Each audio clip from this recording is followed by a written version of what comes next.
बिस्मिल्लाहिर्रहमानिर्रहीम। तो MS office का हम कोर्स शुरू कर रहे हैं। तो कोर्स से पहले थोड़ी सी उसकी इंट्रोडक्शन हम पढ़ते और कुछ हिस्ट्री उनके बारे में पढ़ते कि ये जो माइक्रोसॉफ्ट ऑफिस है ये है क्या। सही है। तो सबसे पहले मैं आपको ये बता दूं कि ये जो MS ऑफिस है, माइक्रोसॉफ्ट ऑफिस, ये बहुत ही इम्पोर्टेंट सॉफ्टवेयर है, स्पेशली जो कंप्यूटर साइंस के स्टूडेंट्स हैं और मेडिकल वालों के लिए भी इम्पोर्टेंट है, क्योंकि अगर वो अपने असाइनमेंट्स करते हैं, अपने थीसिस बनाते हैं यूनिवर्सिटीज़ के, तो उसके लिए बहुत इम्पोर्टेंट है। इसके बाद जो स्पेशली DIT के स्टूडेंट्स, तो DIT के स्टूडेंट्स के लिए बहुत ही इम्पोर्टेंट है, क्योंकि DIT में जो सबसे पहला सब्जेक्ट है और जो सबसे मेन सब्जेक्ट है वो है माइक्रोसॉफ्ट ऑफिस। अच्छा, तो सबसे पहले ये पढ़ते हैं कि इसकी हिस्ट्री क्या है, कुछ इसके हिस्ट्री के बारे में पढ़ते। It was develop by Microsoft, इसको डेवलप किया गया माइक्रोसॉफ्ट कंपनी ने, and was first announce bye Bill Gates on 1 अगस्त 1988। और इसको सबसे पहले किसने अनाउंस किया? बिल गेट्स ने 1 अगस्त 1988 को। The first version of MS office was 1.0। MS office का जो सबसे पहला वर्जन था वो था 1.0, जो कि 1989 में लॉन्च हुआ। सही है। इसके बाद जो वर्जन था वो 1.1 है, और इसका जो ईयर है वो क्या है? 1990 है। ठीक है। इसके बाद और भी वर्जन्स आते रहे। ठीक है। और जो इसके लेटेस्ट वर्जन्स है वो है ऑफिस 19 2021, और जो सबसे लेटेस्ट है वो है 365। हिस्ट्री के बाद इंट्रोडक्शन की तरफ आते हैं कि माइक्रोसॉफ्ट ऑफिस है क्या। तो Microsoft Office is the combination of office related programs. ये जो माइक्रोसॉफ्ट ऑफिस है ये कम्बिनेशन है ऑफिस रिलेटेड प्रोग्राम्स का। सही है। जो आप ऑफिस में यूज़ होने वाली चीज़ें उसके रिलेटेड ये प्रोग्राम्स काम करते हैं। यहाँ पर आप एक क्वेश्चन करेंगे कि ऑफिस रिलेटेड प्रोग्राम्स कह रहे और कम्बिनेशन भी कह रहे कि माइक्रोसॉफ्ट ऑफिस एक कम्बिनेशन है। जी हाँ, कम्बिनेशन इस तरीके से कि इसके अंदर बहुत सारे प्रोग्राम्स है। सही है। Each programs provide a special purpose, और हर एक प्रोग्राम का एक स्पेशल पर्पस है, एक स्पेशल मकसद है। ठीक है। प्रोवाइड अ स्पेशल फैसिलिटी, और एक ख़ास किस्म की क्या है, सहूलत मुहैया करता है यूजर्स को, यूज़ करने वाले को। सही है। अच्छा, Microsoft Office contain many programs, जिस तरह मैंने अभी बताया आपको कि इसके अंदर बहुत सारे प्रोग्राम्स है, but they are 4 main and common programs. लेकिन इसमें जो 4 है ये बहुत ही मेन है और कॉमन यूज होने वाले। सही है। It we will learn from this course इंशाल्लाह। मेरे इस कोर्स में आप उन चारों को ही सीखेंगे। तो इसमें जो सबसे पहले है वो है MS वर्ड, फिर इसके बाद है MS Excel, MS PowerPoint and MS Access. अब इसके बाद ये पढ़ते हैं कि MS वर्ड क्या होता है। सही है। इंट्रोडक्शन टू MS वर्ड के बारे में हम आ रहे। सही कि इंट्रोडक्शन इसका थोड़ा सा पढ़ ले। MS वर्ड को वर्ड भी कहते हैं, MS वर्ड, और वर्ड प्रोसेसिंग प्रोग्राम भी इसको कहते हैं। It was developed by Microsoft, ये भी माइक्रोसॉफ्ट कंपनी का है। सही है। आपको पहले से मैंने बता दिया कि ये माइक्रोसॉफ्ट ऑफिस का एक हिस्सा है। सही है। और ये जो सबसे पहले लॉन्च हुआ 1983 में, मतलब ये पहले अलग था, फिर बाद में इसको MS ऑफिस में ऐड किया गया। सही है। Its main function is to create professional quality documents. इसका जो सबसे मेन काम है वो क्या है? प्रोफेशनल क्वालिटी के डॉक्यूमेंट्स बनाना। और डॉक्यूमेंट्स में क्या आते हैं? आपके लेटर्स आते हैं, रिपोर्ट्स आते, रिज्यूमीज, जो CV आप लोग जॉब के लिए अप्लाई करते तो CVs और रिज्यूमीज आप बनाते, वो भी इसमें आप वो करते हैं। सही है। It also allow you to edit and modify you new और एग्जिस्टिंग डॉक्यूमेंट। ये आपको अलाउ करते हैं कि आप एडिट कर लें जितने आपके सारे न्यू डॉक्यूमेंट्स है, और अगर आप पहले से एग्जिस्ट है, पहले से मौजूद है, तो उसको भी आप एडिट कर सकते हैं। अच्छा, जो फाइल हम MS वर्ड में सेव कर लेते उसका जो एक्सटेंशन होते हैं वो .docx होते हैं। अब आप पूछेंगे कि एक्सटेंशन क्या होते हैं? एक्सटेंशन एक फाइल की पहचान होती, अगर इसका एक्सटेंशन होता है किसी फाइल का, तो उससे हम पता लगा सकते हैं कि ये कौन सा फाइल है। देखिए, अगर वीडियो की कोई फाइल है तो आप .mp4 से पहचान सकते, और अगर पिक्चर फाइल तो .jpeg से आप पहचान सकते, .jpeg से। सही है। .png से आप पहचान सकते कि ये वो फाइल है।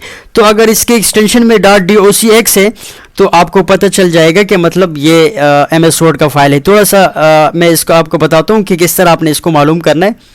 ये आप मेरे डेस्कटॉप स्क्रीन पर देख रहे हैं, ये वर्ड की फाइल है, लेकिन मैंने बताया आपको कि आप एक्सटेंशन से किस तरह पहचान सकते हैं। तो इस पर आप राइट क्लिक करें और यहाँ पर प्रॉपर्टीज़ में आ जाए। देखिए यहाँ पर इसकी जो एक्सटेंशन है वो क्या है, यानी फाइल की जो टाइप है वो क्या है, .docx से। यानी इसका मतलब है कि ये डॉक्यूमेंट फाइल है, और डॉक्यूमेंट फाइल MS वर्ड का होता है। इसके बाद कि जिस फाइल को हम MS वर्ड में क्रिएट कर लेते बना लेते तो उसको हम डॉक्यूमेंट कहते हैं, ठीक है। यानी जो फाइल आपके साथ MS वर्ड में बन जाए उसको हम डॉक्यूमेंट कहते हैं। और ये अवेलेबल है विंडोज़ के लिए भी, ठीक है, जब कोई विंडोज यूज़ करते, ठीक है। इंटेल है हमारे पास, ये HP के लैपटॉप्स होते हैं या कंप्यूटर्स होते हैं, PCs, ठीक है, डेल के होते, तो इसके लिए हम विंडोज़ का यूज़ करते हैं। और ये जो मैक होता है, मैकिंटोश ऑपरेटिंग सिस्टम, ये हम एप्पल लैपटॉप्स और सिस्टम्स के लिए यूज़ करते हैं, सही है। इसके बाद एक्सेल की तरफ जाते हैं कि एक्सेल क्या होता है। तो माइक्रोसॉफ्ट एक्सेल को हम स्प्रेडशीट प्रोग्राम भी कह सकते हैं और ये भी माइक्रोसॉफ्ट ही कंपनी का सॉफ्टवेयर है। It is one of the most popular spreadsheet programme, ये बहुत ही मशहूर है, सही है। It is used for accounting and calculation, ये हम अकाउंटिंग और कैलकुलेशन के लिए यूज़ करते हैं। और कुछ आपको ग्राफिकल रिप्रेजेंटेशन भी करवाते हैं आपके डेटा का, सही है, ग्राफिकल रिप्रेजेंटेशन ऑफ डेटा और परफॉर्मिंग डिफरेंट कैलकुलेशंस, बहुत कैलकुलेशंस करते हैं आपके लिए by the use of functions and formulas, सही है। फिर आगे इंशाल्लाह हम पढ़ेंगे कि फंक्शंस क्या होते हैं, फार्मूलाज क्या होते हैं, जब एक्सेल के आप कोर्स पढ़ेंगे इंशाल्लाह। तो ये आपको बताते हैं कि कैलकुलेशंस करते हैं by the use of functions and formulas, यानी ये जो कैलकुलेशन ये तो हम कैलकुलेटर पे भी कर सकते हैं, लेकिन इसमें कुछ एबिलिटीज़ है, वो ये है कि इसके साथ आप टेक्स्ट पे लिख सकते हो और कुछ फंक्शंस है और कुछ फार्मूलाज है जिससे आपकी कैलकुलेशन आसान हो जाती है, सही है। और इसी तरीके से अगर किसी फाइल को आप एक्सेल में बनाते तो उसका जो एक्सटेंशन होते हैं वो .xlsx होते हैं और इसको चेक करने का तरीक़ाकार वही है जब भी मैंने आपको MS वर्ड का बता दिया, सही है। और किसी भी फाइल को अगर हम MS एक्सेल में क्रिएट करें, इसको बना ले, तो उसको हम वर्कबुक कहते हैं, सही है। यानी जो वर्कबुक होते हैं ये कम्बिनेशन ऑफ शीट्स होते हैं। जिस तरह अगर आप MS वर्ड की बात करें तो MS वर्ड में पेजेस होते हैं, सही है। और यहाँ पर अगर आप बात करें तो वर्कबुक में क्या होते हैं, शीट्स होते हैं। यानी अगर आप वर्कबुक को ओपन कर ले तो इसमें अंदर शीट्स होते हैं और शीट में फिर रोज एंड कॉलम्स होते हैं और ये जो रोज एंड कॉलम्स है ये सेल्स से बनते हैं। ये अगर ये ब्लॉक की तरफ आप देखें, ये जो आपको एक ब्लॉक नजर आ रहा है इसको आप सेल कहते हैं। ये सेल मिल के आपके साथ क्या बनाते हैं, रोज एंड कॉलम। और ये जो हॉरिजॉन्टली होते हैं ये रोज होते हैं और ये जो वर्टिकल है ये आपके साथ कॉलम जैसा ही है। इसके बाद हम माइक्रोसॉफ्ट पावर पॉइंट की तरफ आते हैं, ठीक है, जो MS ऑफिस का तीसरा हिस्सा है, सही है, third part of MS office. MS power point को हम प्रेजेंटेशन प्रोग्राम भी कहते हैं और ये भी माइक्रोसॉफ्ट ही कंपनी का सॉफ्टवेयर है, सही है। अब ये प्रेजेंटेशन क्या होते हैं, ये प्रेजेंटेशन बेस्ड प्रोग्राम है। मतलब क्या है इसका, इट इज़ यूज्ड ग्राफिक्स, इसमें कुछ ग्राफिक्स आप यूज़ करेंगे, मतलब पिक्चर्स, वीडियोस, सही है, PNG के पिक्चर्स है, JPEG के पिक्चर्स है और इससे आप अपनी प्रेजेंटेशन बनाएंगे with the help of slides. यानी इसमें पेजेस नहीं होते, इसमें स्लाइड्स होते जो आपके जो प्रेजेंटेशन है उसको अट्रैक्टिव और इंटरेक्टिव बनाते हैं, सही है, और भी मुअस्सर बनाते हैं और भी इसको दिलकश बनाते हैं, सही है। जो यूनिवर्सिटी के स्टूडेंट्स होते हैं वो यही करते हैं कि वो अगर किसी प्रेजेंटेशन करना चाहते हैं वो ये अपन प्रेजेंटेशन तैयार करते हैं, सही है।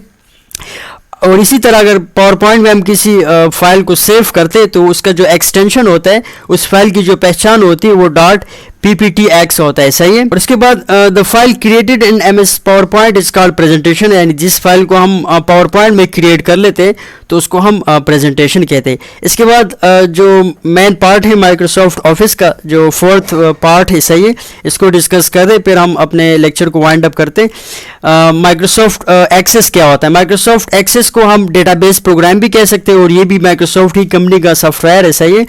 It is a database program. ये कौन सा प्रोग्राम है, डेटाबेस प्रोग्राम है।